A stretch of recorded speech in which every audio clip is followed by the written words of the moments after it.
ચાલો આજે એક એવી વાર્તાની સફર કરીએ જે ખરેખર હૃદયને સ્પર્શી જાય, એક એવી મુલાકાતની વાત જેણે એક જિંદગીને હંમેશા માટે બદલી નાખી.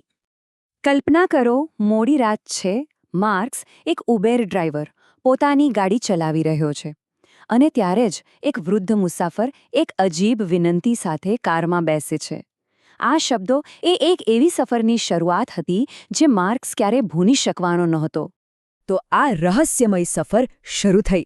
એ વૃદ્ધ સજ્જને $500ની ઓફર કરી અને માર્ક્સે એ સ્વીકારી લીધી.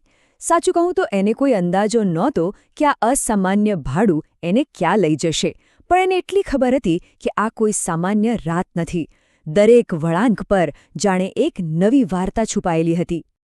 જેમ જેમ રાત આગળ વધતી ગઈ, માર્ક્સને સમજાયું કે આ ખાલી 5 સરનામા નહોતા. ના, આ તો એક આખા જીવનની 5 ઝલક હતી. દરેક સ્ટોપ એ વૃદ્ધ મુસાફરના ભૂતકાળનો એક શાંત પ્રવાસ હતો, જાણે એ પોતાના જીવનનું આખું આલ્બમ છેલ્લી વાર જોઈ રહ્યા હોય.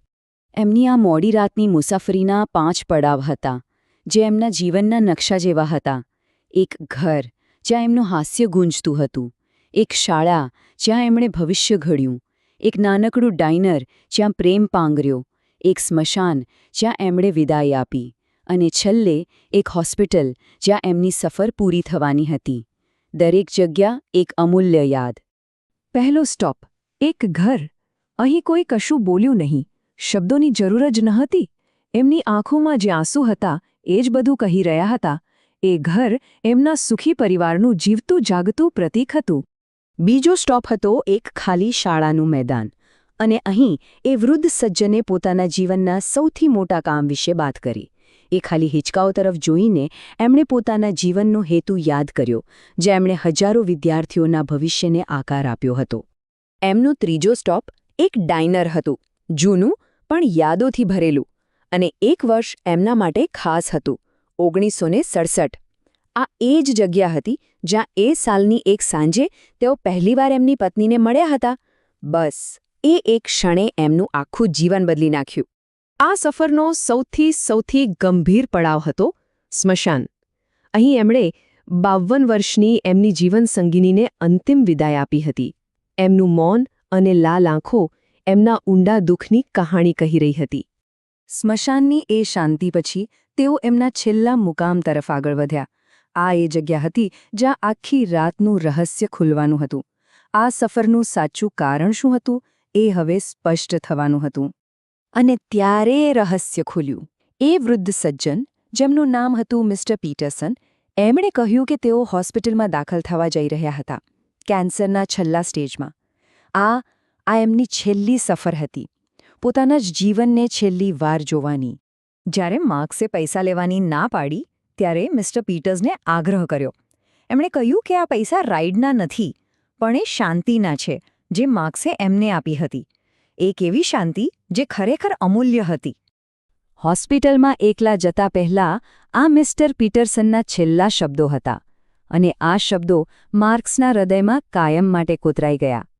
મિસ્ટર પીટરસન હોસ્પિટલમાં ચાલ્યા ગયા, પણ માર્ક્સ માટે વાર્તા ત્યાં પૂરી નહોતી થઈ.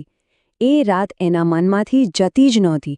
એને સમજાયું કે આ ખાલી એક રાઇડ નહોતી, આ એક જોડાણ હતું, અને એટલે જ એ એમને એકલા ન છોડી શક્યો, અને તે પાછો હોસ્પિટલ ગયો.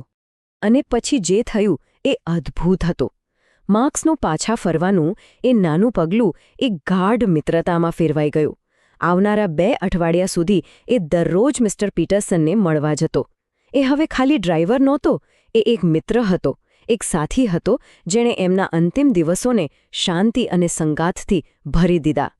મિસ્ટર પીટર્સને માર્ક્સનો ખૂબ આભાર માન્યો.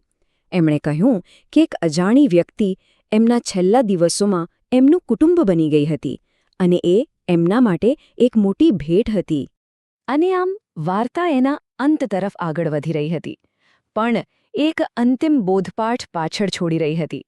જીવન અને મૃત્યુનું એ જ જ્ઞાન જે મિસ્ટર પીટરસનને માર્ક્સને આપ્યું.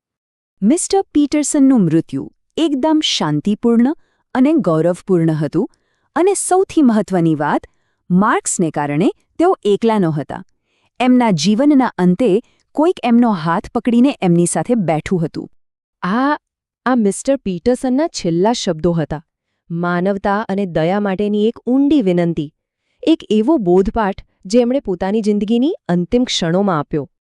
એમના અંતિમ સંસ્કારમાં ફક્ત 6 લોકો હાજર હતા.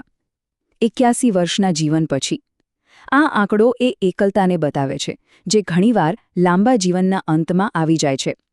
અને એ પણ બતાવે છે કે માર્ક્સની હાજરી કેટલી કિંમતી હતી. માર્ક્સે જે શ્રદ્ધાંજલિ આપી એમાં મિસ્ટર પીટરસનના જીવનનો અને એમની મિત્રતાનો સાર હતો. એ જ કે દરેક અજાણી વ્યક્તિ કોઈકની આખી દુનિયા છે. અજાણ્યાઓ પ્રત્યે દયા રાખવી એ કોઈ નાનું કામ નથી, એ જ બધું છે. આપણે બધા એકબીજા માટે અજાણ્યા છીએ, જ્યાં સુધી કોઈ રોકાઈને જોતું નથી. અને એ $500 એ માર્ક્સે ક્યારેય ન વાપર્યા. એ હજી પણ એના ગ્લવ બોક્સમાં છે.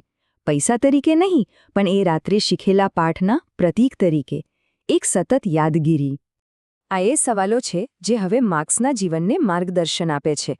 અને આ સવાલો આપણને પણ વિચારવા મજબૂર કરે છે કે શું દરેક મુસાફર એની છેલ્લી સફર પર હોઈ શકે છે? શું દરેક અજાણી વ્યક્તિ એની છેલ્લી વિદાય લઈ રહી હોઈ શકે છે? માર્કસના અનુભવથી આપણને એક સરળ પણ ખૂબ શક્તિશાળી સંદેશ મળે છે. બસ એ અજાણી વ્યક્તિ બનો જે કોઈના જીવનમાં ફરક લાવે છે. ચાલો આ વિચાર સાથે આ વાત પૂરી કરીએ. આપણી નાની એવી દયા કોઈના માટે એની છેલ્લી અને સૌથી સુંદર યાદ બની શકે છે. ચાલો આપણે એ દયા બતાવવાનું પસંદ કરીએ.